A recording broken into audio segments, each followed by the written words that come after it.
Welcome back to Xylem learning മക്കളെ. അപ്പൊ നമ്മൾ അടിപൊളിയായിട്ട് പഠിച്ചുകൊണ്ടിരിക്കുകയാണ് അല്ലെ. നമ്മൾ വരാനിരിക്കുന്ന ക്രിസ്മസ് എക്സാമിന് നമ്മൾ ഇപ്പോഴേ വളരെ സിസ്റ്റമാറ്റിക് ആയിട്ട് നമുക്ക് പഠിച്ചു തുടങ്ങാം. നിങ്ങളെ കൂടെ ഞങ്ങൾ എല്ലാവരും ഉണ്ട്. സോ ഇന്ന് ഞാൻ വന്നിരിക്കുന്നത് പ്രഷർ, മർദ്ദം എന്ന് പറയുന്ന ചാപ്റ്ററിൽ നിന്നുള്ള വളരെ ഇമ്പോർട്ടന്റ് ആയിട്ടുള്ള കുറച്ച് ചോദ്യങ്ങള് നിങ്ങൾക്ക് പരിചയപ്പെടുത്തി തരാനും പഠിപ്പിച്ചു തരാനും കൂടിയാണ്. സോ നമുക്ക് ക്വസ്റ്റ്യൻസിലേക്ക് പോവാം. മക്കളെ, എനിക്ക് നിങ്ങളോട് പറയാനുള്ളത്, നമുക്ക് ഒരുപാട് കോണ്ടന്റ് വീഡിയോസ് ഒക്കെ യൂട്യൂബിലും ഗൂഗിളിലൊക്കെ നമുക്ക് അവൈലബിൾ ആണ്. പക്ഷേ നമ്മൾ ഇതൊക്കെ വെറുതെ ഒരു സിനിമ കാണുന്ന പോലെ കണ്ടുവിടുക എന്നതിലുപരി നമ്മൾ ചെയ്യേണ്ട കാര്യം എന്ന് പറയുന്നത്, നമ്മൾ ഓരോ ക്വസ്റ്റ്യനും കാണുമ്പോൾ നമ്മളേതായിട്ടുള്ള രീതിയിൽ നമ്മൾ അത് ആൻസർ ചെയ്ത് നോക്കണം. എങ്കിൽ മാത്രം നമ്മളിതൊക്കെ കണ്ടുവിട്ടിട്ട് കാര്യമുള്ളൂ കേട്ടോ. സോ നമുക്ക് ക്വസ്റ്റ്യൻസിലേക്ക് പോവാം. ഇതാണ് ചോദ്യം. ഈ ഒരു ചാപ്റ്ററിൽ നിന്നും ഉറപ്പായിട്ട് നമ്മളോട് ചോദിക്കുന്ന ഒരു ചോദ്യമാണ്, list situations in daily life where atmospheric pressure is used. അല്ലെ, അന്തരീക്ഷ മർദ്ദം പ്രയോജനപ്പെടുത്തുന്ന കുറച്ച് സാഹചര്യങ്ങൾ എഴുതാൻ. 3 സാഹചര്യങ്ങളാണ് സാധാരണഗതിയിൽ ക്വസ്റ്റ്യൻ പേപ്പറിൽ ചോദിക്കാറുള്ളത്.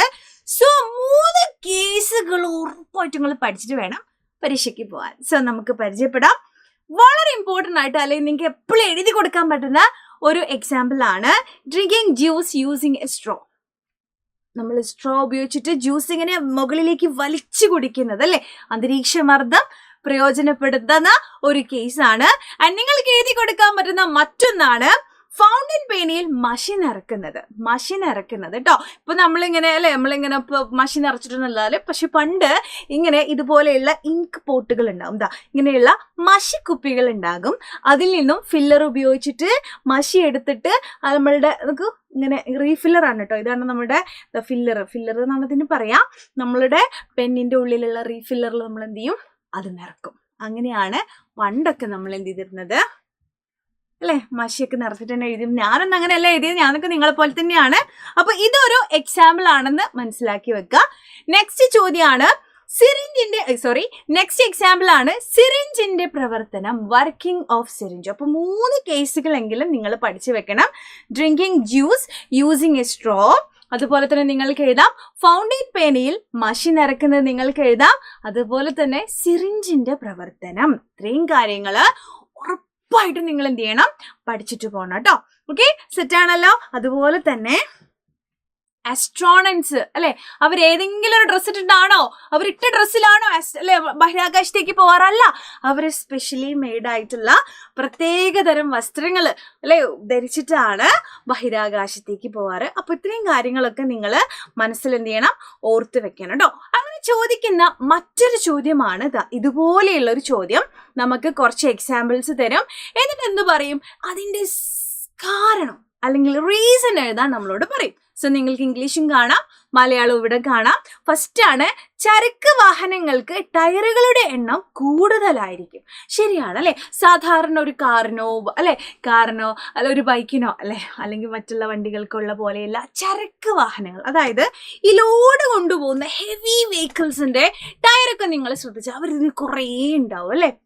അത് മാത്രമല്ല നല്ല വീതിയും ഉണ്ടാവും. എന്തായിരിക്കും കാരണം? അത് വളരെ ഇമ്പോർട്ടൻ്റ് ആയിട്ടുള്ള ഒരു ചോദ്യമാണ്. ആൻസർ ഇതുപോലെ വേണം നിങ്ങൾ കൊടുക്കാൻ. To spread the weight over a large area and reduce the pressure on the road അല്ലേ. നമ്മൾ പഠിച്ച കാര്യമാണ്. നമുക്കറിയാം പ്രഷർ കുറക്കാൻ വേണ്ടിയിട്ടാണ്, റോഡിൽ വരുന്ന പ്രഷർ കുറക്കാൻ വേണ്ടിയിട്ടാണ് നമ്മൾ ആ ടയറുകളുടെ വീതി കൂട്ടുകയും ഒരുപാട് എണ്ണമാക്കുകയും ചെയ്യുന്നത്. അപ്പം ഏരിയ കൂടുമ്പോൾ പ്രഷർ കുറയും കേട്ടോ. അപ്പൊ അതൊന്ന് ആലോചിച്ച് നോക്കൂ, വീതി വളരെ കുറവാണെങ്കിൽ എന്താ സംഭവിക്കുക, റോഡിലേക്കുള്ള പ്രഷർ വളരെ കാരണം മേലെ നിൽക്കുന്നത് ഹെവി ലോഡാണ്. അപ്പൊ ഭയങ്കരമായിട്ടുള്ള ഭാരം താഴേക്ക് വരികയും സീനാവും ടയറും എല്ലാം റോഡിന്റെ ആ ഒരു സർഫസിലേക്ക് ഒരുപാട് ഫോഴ്സ് ഒരുപാട് ഹെവി ഫോഴ്സ് അവിടെ ഉണ്ടാവുകയും ചെയ്യും. അപ്പൊ നമ്മളിപ്പോൾ ചെയ്യുന്ന എന്താന്ന് വെച്ചാൽ, അവിടെ കോണ്ടാക്റ്റിൽ വരുന്ന ഒരു ഏരിയ കൂട്ടുക വഴി അവിടെ ഉണ്ടാകുന്ന പ്രഷർ നമുക്ക് കുറയ്ക്കാൻ പറ്റും. അങ്ങനെ വണ്ടികൾക്ക് സ്മൂത്ത് ആയിട്ട് പോകാൻ പറ്റും. അപ്പൊ കാര്യം നിങ്ങൾ ഓർമ്മിച്ച് വെക്കുക. നെക്സ്റ്റ് ക്വസ്റ്റ്യൻ ആണ്, some passengers experience nose bleeds. What is nose bleeds? When aeroplane fly at high altitude. വിമാനം വളരെ ഉയരത്തിലൂടെ പറക്കുമ്പോൾ ചില യാത്രക്കാർക്ക് മൂക്കിൽ നിന്നും രക്തം വരാറുണ്ട്. എന്താണ് ഇതിന്റെ കാരണം എന്നാണ് നമ്മളോട് ചോദിച്ചിരിക്കുന്നത്. വളരെ വളരെ ഈസി ആയിട്ട് നമുക്ക് എക്സാമ്പിൾ അല്ലെ നമുക്ക് ഇതിനെ ആൻസർ എഴുതി കൊടുക്കാൻ പറ്റും. ഇതും പ്രഷറിന്റെ ഒരു പ്രശ്നം കൊണ്ടാണ് അല്ലെ.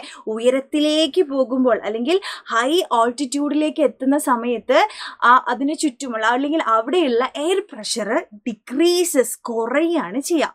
പക്ഷെ നമ്മളെ ബോഡീന്റെ ബ്ലഡ് വെസൽസിന്റെ ഉള്ളിലുള്ള പ്രഷർ എന്ന് പറഞ്ഞാല് എന്തായിരിക്കും?